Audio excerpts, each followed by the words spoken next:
जय श्री कृष्ण दोस्तों। आज की मेरी वीडियो ये होने वाली है कि अगर हमारी गायों को थनैला होता है तो हम थनैले का उपचार कैसे करें, यानी कि थनैले का इलाज कैसे करें।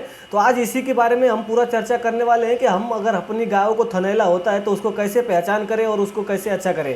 क्योंकि दोस्तों अगर हमारी गायों को थनैला हो जाता है तो हमें काफ़ी लॉस का सामना करना पड़ता है। क्योंकि अगर थनैला एक ऐसी चीज़ है दोस्तों कि हमारी गायों का जो थन है वो ख़राब कर देता है।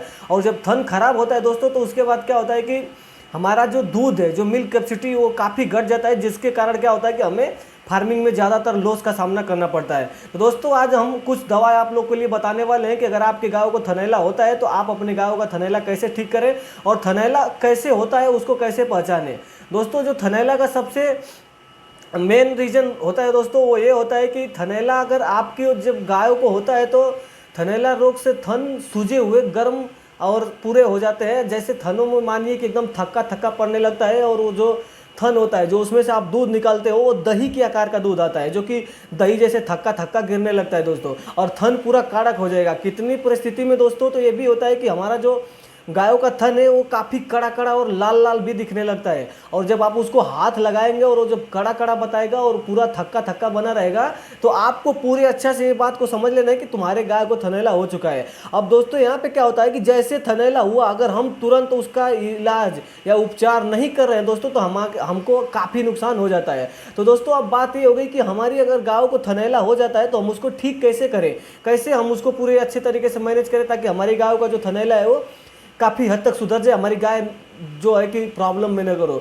दोस्तों थनैले का सबसे पहले मैं एक आप लोग को दवा बता रहा हूँ जो कि आर किट सप्लीमेंट के नाम से आता है। आप इसको पहले दे दीजिए। दोस्तों क्या होता है कि कई परिस्थितियों में अगर आप इंजेक्शन का यूज कर लेते हो, इंजेक्शन मार देते हो अपनी गाय को, तो इंजेक्शन मारने से क्या होता है दोस्तों कि हमारी जो गाय है उसका दूध काफ़ी कम हो जाता है और वो रिकवर तो होती है पर दूध लेकर के भाग जाती है। और डेयरी अगर आप कर रहे हो दोस्तों तो आपका अगर दूध का प्रोडक्शन कम होता है और दूध नहीं मिलता है तो आपको काफ़ी लॉस का सामना करना पड़ता है। इसके लिए आपको क्या करना चाहिए दोस्तों कि डेयरी फार्म में सबसे पहले जो आपका दूध है उसको ध्यान में रखना चाहिए। तो आपको ये जो मैं दवा बता रहा हूँ दोस्तों आर किट करके आती है, सप्लीमेंट होता है, जो इसको आप टॉनिक के रूप में भी ले सकते हो या पाउडर के रूप में भी आप अपने गायों को इसको दे सकते हो। इसके बाद दोस्तों एक और आप लोग को उपचार बता रहा हूँ जो कि आप घरेलू नुस्खा के तौर पर इसको आप यूज कर सकते हो और इस्तेमाल कर सकते हो, और इससे भी काफ़ी फायदा होता है दोस्तों हमारी गायों को। क्योंकि मैंने इसको 3-4 गायों पे दोस्तों करके ट्राई करके देखा है, 3-4 गाय हमारी इससे काफ़ी रिकवरी की हुई है।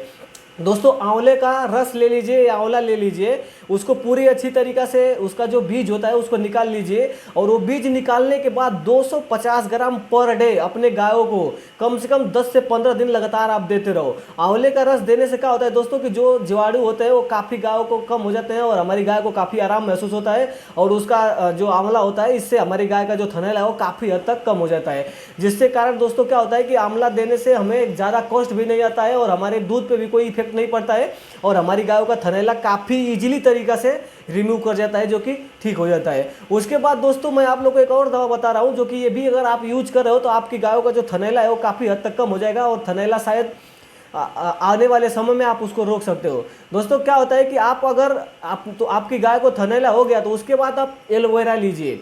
एलोवेरा हो गया, उसके बाद हल्दी हो गया और चूना हो गया, इन तीनों को आप एक साथ मिक्स कर लीजिए। जैसे लेप होता है, यानी कि जैसे टूथपेस्ट होता है अपना, उस तरीके से आप इसको पूरा लेप कर लीजिए। और लेप करने के बाद दोस्तों क्या करना है कि आप जब इसको लेप करके एकदम घोल बना लीजिए, उसके बाद कम से कम दिन में 7 से 8 बार पर डे आपको एक दिन में 7 से 8 बार पर डे क्या करना है कि अपने गायों को थनों में लगाना है।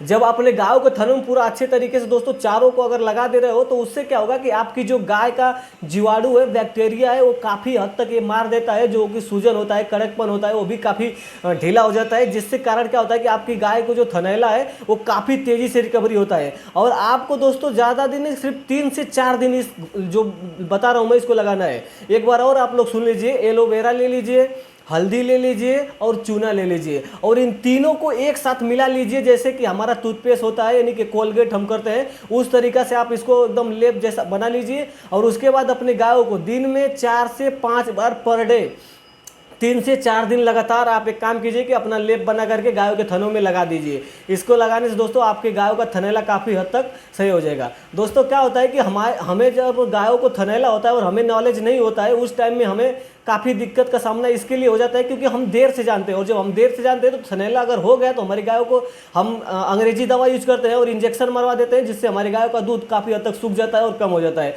जिसके कारण दोस्तों क्या होता है कि डेयरी फार्मर में काफ़ी लॉस होता है।